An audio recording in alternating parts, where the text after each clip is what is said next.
Hello. Today, your practical life lesson is going to be on mending, and specifically mending this woven blanket. Now, as you can see, we somehow ended up with a large hole in our blanket. And it probably just started as something little, maybe a couple threads that broke. But because this blanket has such a loose weave, once it starts coming apart, the whole thing is eventually just going to completely ravel into a pile of threads. So rather than throwing this away, rather than spending money on buying a whole brand new blanket when I just have a simple hole in it, I'm going to mend. Mending is a very ancient task, and it is something that is still very useful even in our modern society. Why throw something away when I can reduce, reuse, recycle, and it'll end up saving me money in the long run?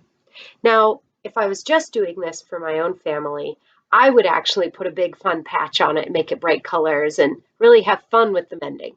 But I also use this for living history. And to represent this as a mending job done in the 1800s, I want it to look a lot less obvious. So instead, I am going to be using some wool yarn. This can be made simply on a spinning wheel. You can also spin it by hand with a drop spindle. There are lots of ways that people have been spinning wool and flax and other materials into usable pieces. And I am going to put a little bit of beeswax on the end just to make it a bit more manageable and controllable so that I can get it into my needle.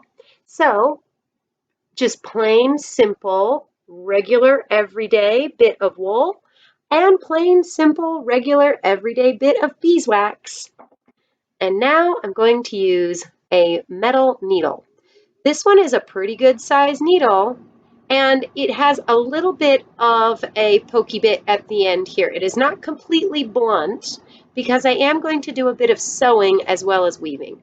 Now it has a very large eye, that is the hole at the top of the needle, and that is where I am going to put the end that I just waxed through. I am going to leave the tail long and loose. Quite often when you are hand sewing, you will actually double that up completely and tie a knot. But I am actually going to be weaving today. This blanket was made by having warp and weft, two different sets of threads, one going one direction and the other going in a perpendicular angle. In order to mend this, I'm going to mimic that. So I am going to start in one of the areas where the damage is the smallest width. And all I'm going to do is start a little ways behind where the damage is, and I'm just going to reweave this. So I go up and up and down, weaving right back through all of the threads that are not currently broken. Now, when I pull my thread through, it will blend in. I will pull it just far enough so that that little bit of a tail is hidden. And eventually, I will be able to get this all the way through to the other side. Now, as you'll probably guess, I have quite a while here where my hands are going to be busy. It's going to take me a few minutes to get this done. Well, rather than just sit here and be bored, this is the perfect opportunity for listening to audiobooks.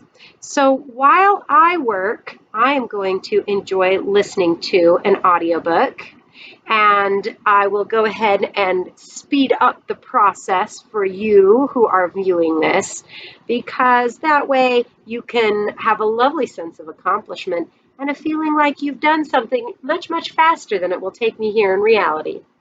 So as I get to the end of my first row, I just went back and forth and back and forth and back and forth. And you can't even hardly tell where my new stitches start and the old ones left off. I will then simply turn around and go back the way I came. And I will do this over and over and over again so that I can mend all of the threads that go this direction back and forth, back and forth. Then I'll have to turn and go perpendicular at 90-degree angles, back and forth, the other direction. So please enjoy watching the much sped up version of this while I enjoy listening to a book on tape.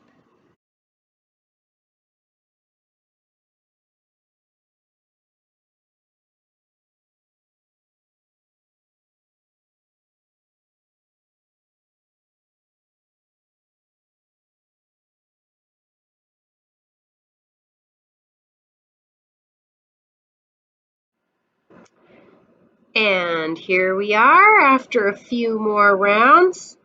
You can see where I've been working from this corner up, and I'm gradually getting it more and more secured so that we can keep using it as a blanket.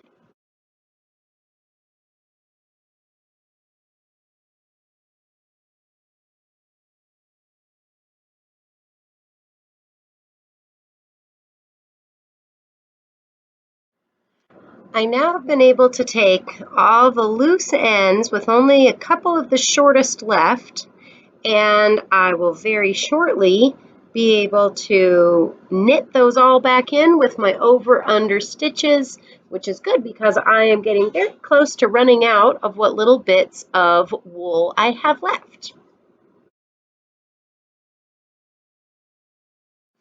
Now that I have all of the loose threads woven back into themselves, I'm just going to take a little bit of regular cotton thread and weave back and forth to anchor everything in so that I can wash this, play with it, whatever we need without worrying about it coming apart again.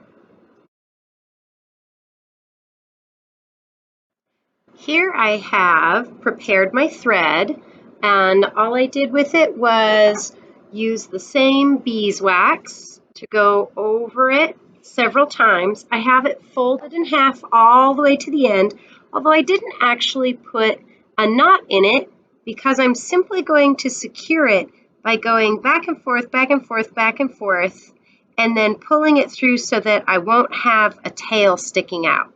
If I don't have a tail, it can't catch on anything and it'll be a little bit more sturdy in the long run, as well as just look a little bit nicer. I've used a very small little darning needle here. I probably could have used a longer one if I wanted, but I'm really just looking for a reinforcement going back and forth, up and down, so that I make sure there are no loose bits available. And that way I will have a really solid mended spot in this blanket. And here we go. One final complete mended, once giant gaping hole, and now totally returned back to useful blanket. Now there will be a little mark here, but as you can see, it is back to being completely fixed and useful.